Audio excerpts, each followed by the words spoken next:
Assalamualaikum warahmatullahi wabarakatuh. A'udzubillahi minasyaitonirrajim. Bismillahirrahmanirrahim.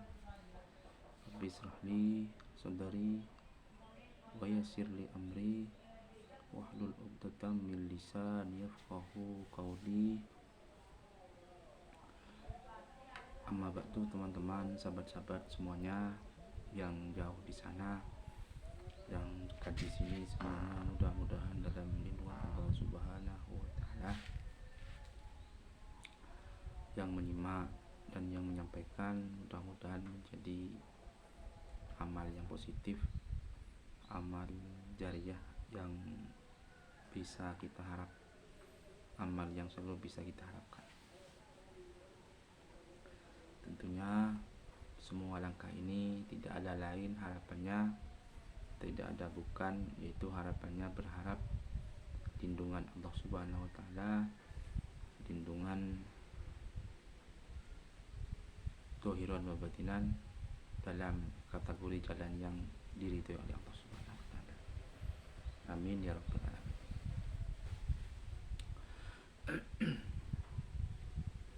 Nah, yang akan kami sampaikan pada sore hari ini, akan kami bahas pada kesempatan ini, yaitu adalah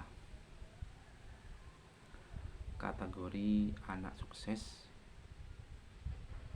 tipe atau kategori anak sukses ketika anak kita mondok di pesantren.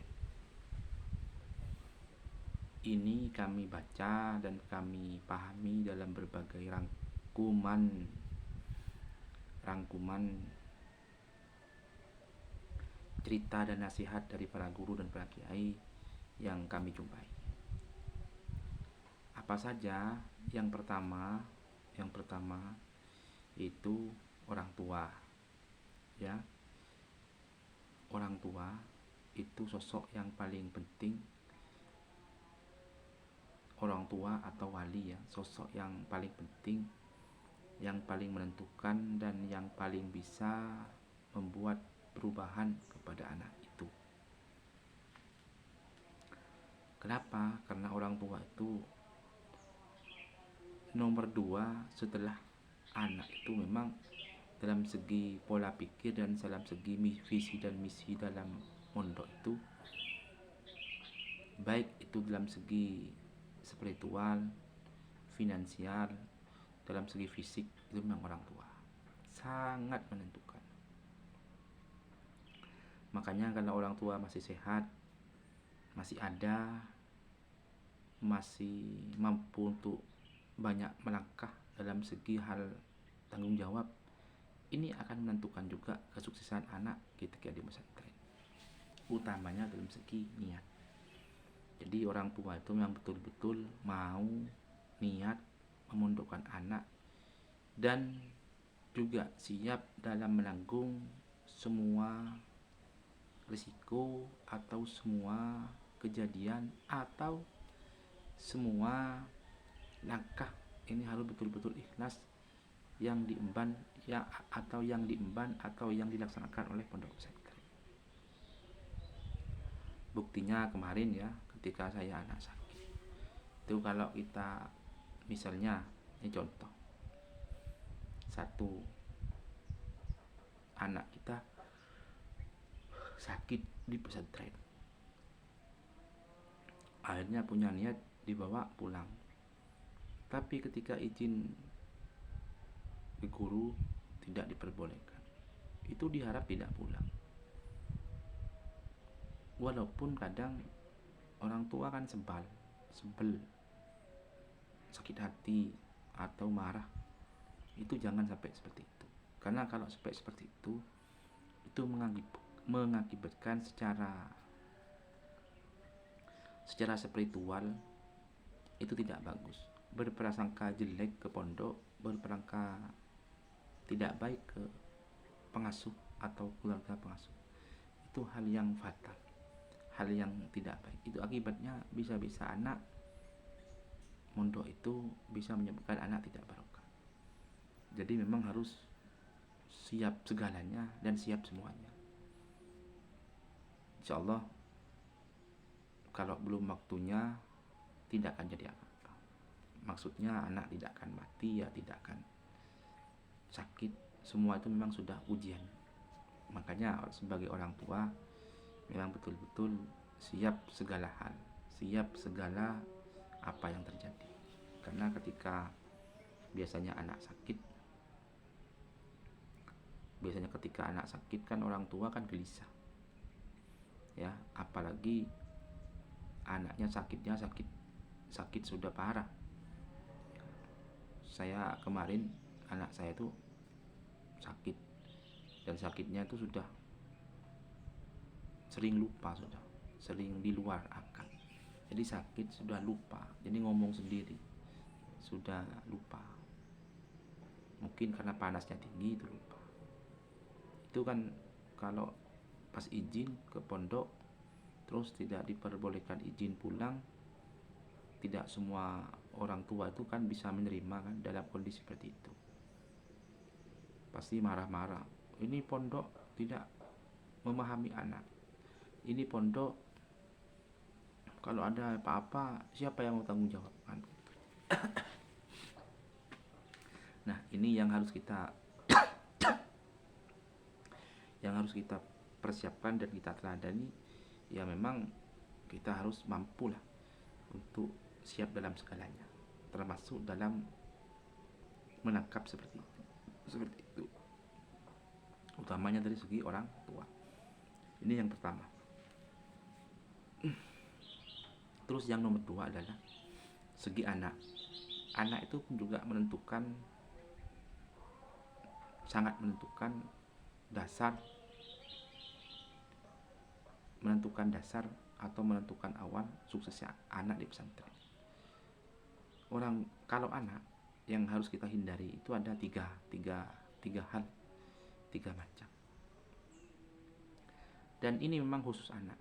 Jadi orang tua juga tidak bisa ikut-ikut dalam membantu kewajiban anak itu.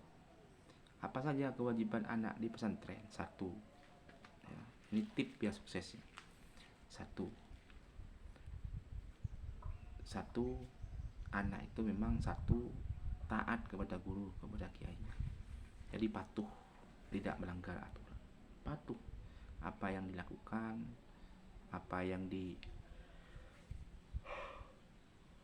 harus dikerjakan, itu patuh. Tidak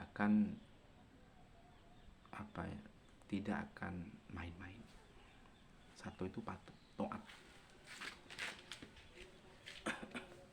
kepada guru. Itu yang pertama. Terus anak selain patuh, dua itu jangan melanggar aturan yang ada. Biasanya anak itu kan satu melanggar apa yang jadi aturan di pondok, itu jangan sampai melanggar. Ini sederhana ya, tapi kalau ini dilakukan selesai ya gak ada hasilnya pondok. Itu jangan sampai melanggar aturan-aturan yang ada. Biasanya keluar garis pesantren, atau lagi jatuh cinta ke perempuan, ini itu, jangan. Itu hal sepele, tapi ini menentukan. Terus yang nomor 3, kewajiban untuk anak yaitu adalah jangan biasakan mencuri, ya. Jangan biasakan mencuri. Maksudnya mencuri itu anak itu ya beda loh ya dengan di luar ya. Kalau hidup di rumah, di luar mau makan makanan milik orang lain itu kan jarang. Kalau di rumah kan pasti ngambil milik barang ya, ini itu. Karena kalau di rumah kan kekurangan uang. Tapi kalau di pondok itu kan bukan baku kekurangan uang, tapi rata-rata kan kurang makan. Dan yang paling rawan itu ketika di pesantren itu banyak teman-temannya itu yang naruh barang sembarangan. Ada di kamar, di tangga, di jalan, atau di tempat pengiriman. Ada kue, makan, bungkusan ini itu. itu ketika mau diambil itu kan sangat mudah dan tidak ketemu, ngambil makan. Mungkin hanya yang diambil itu kan hanya satu kue lah. Masa ada orang ketemu makan barangnya satu kue saja dimarahi, kan jarang. Tapi walaupun tidak marah, kuenya kita makan, itu yang membuat makanan itu jadi haram. Nah, ketika badan kita ini sudah dimasuki barang yang haram masuk kepada tubuh kita, inilah yang membuat pundi-pundi kebodohan kita, pundi-pundi untuk tidak ilmunya tidak manfaat, pundi-pundi ilmunya tidak barokah. Ini khusus anak ketika di pesantren. Ini hal sepele sekali,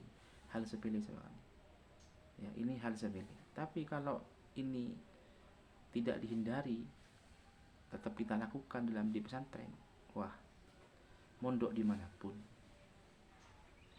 pondok sebesar apapun, itu membuat anak kita itu gagal dalam mengais barokah manfaat. Karena kalau mondok di pesantren dengan sekolah umum itu beda. Kalau umum itu kan 5 tambah 5 10 dikurangi 4 6, kan ilmu matematikanya kan begitu kalau umum. Kalau mondok bukan begitu, ada istilah manfaat, ada istilah barokah. Buktinya saya dulu ketika mondok di pesantren,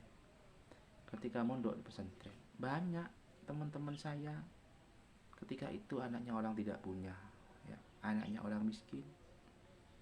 Ketika mondok itu orangnya hidupnya sederhana, kiriman makanannya pun sangat berkurang sekali, waktunya dikirim tidak dikirim, pakaiannya pun sering compang-camping. Tapi dia taat, tapi dia tidak melanggar, tidak pernah mencuri makanan di pondok. Hari ini rata-rata yang orang miskin yang dapat ilmunya manfaat, hari ini rata-rata itu punya mobil semua. Kalau dilihat dari segi hartanya, beliau punya mobil semua, sukses semua. Rata-rata jadi kepala sekolah, kepala madrasah, minimal ada yang jadi guru SD, pegawai P3K. Itu rata-rata teman-teman saya yang saya biasa itu paling rendah hari ini, yang dulunya di pesantren tuh aneh ya, itu sekarang jadi pegawai P3K. Pegawai P3K kalau hari ini kan pegawai negeri P3K, ada yang jadi kepala madrasah. Tapi rata-rata orang seperti itu sekarang bermobil semua, dalam segi hartanya ya, dalam segi jabatannya kepala madrasah, ya. Dan banyak ilmunya itu banyak dibutuhkan oleh orang.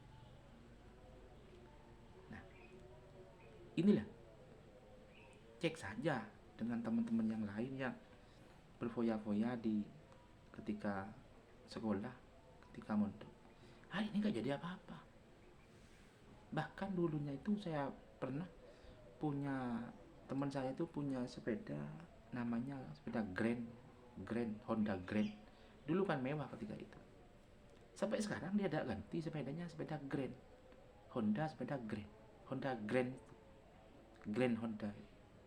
Padahal hari ini teman-teman yang lain rata-rata sudah sepedanya minimal Vario 125, minimal NMAX. Dalam segi harta itu ya, saya cek segi harta. Nah, inilah yang menentukan. Saya pun bercerita seperti ini, bukan saya yang paling baik atau bukan anak saya yang paling baik, bukan. Tapi ini kan bentuk saya ini berbagi, bentuk saya ini cerita dan berbagi. Siapa tahu dengan berbagi ini tuh bisa ada hal yang bermanfaat yang kita ambil. Begitu.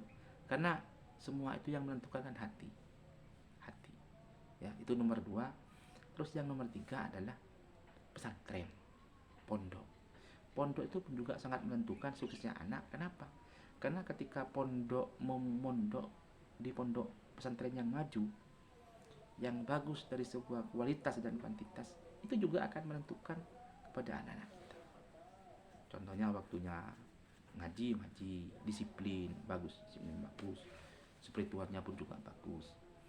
Karena kalau mondok di pondok pesantren besar biasanya kan apa yang mendirikan tuh orang-orang besar, keturunannya ini itu juga ada kaitannya dengan kesuksesan anak ya. Atau pondok yang betul-betul dalam segi kualitasnya bagus, karena namanya pondok besar itu relatif ya, atau kiai yang bagus yang tawadhu, ini juga menentukan kepada khususnya anak. Karena orang tua, anak dan guru ini ketika sudah saling berkaitan, saling apa ini saling menutupi atas segala kekurangan dan saling melangkah bersama, ini sudah sangat sangat membuat anak kita sukses. Mudah-mudahan ya, dengan bentuk show seperti ini anak-anak kita itu bisa menjadi anak yang sukses, dan kita ditakdir oleh Allah untuk bisa punya anak yang soleh dan solehah. Tentunya ilmunya manfaat dan barokah. Amin ya rabbal alamin. Mungkin itu teman-teman yang bisa kami bagi, yang bisa kami sampaikan.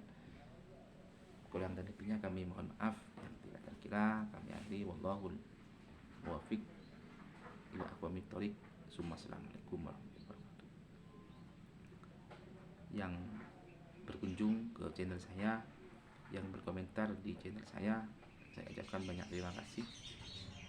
Mohon maaf kalau belum bisa saya kunjungan balik, tapi yang jelas ketika sampai berkunjung akan menjadi catatan saya, itu akan kami kunjung balik. Terima kasih ya. Mudah-mudahan dengan media YouTube ini kita bisa banyak memberikan manfaat kepada orang lain, saling kenal dan saling bisa. Amin.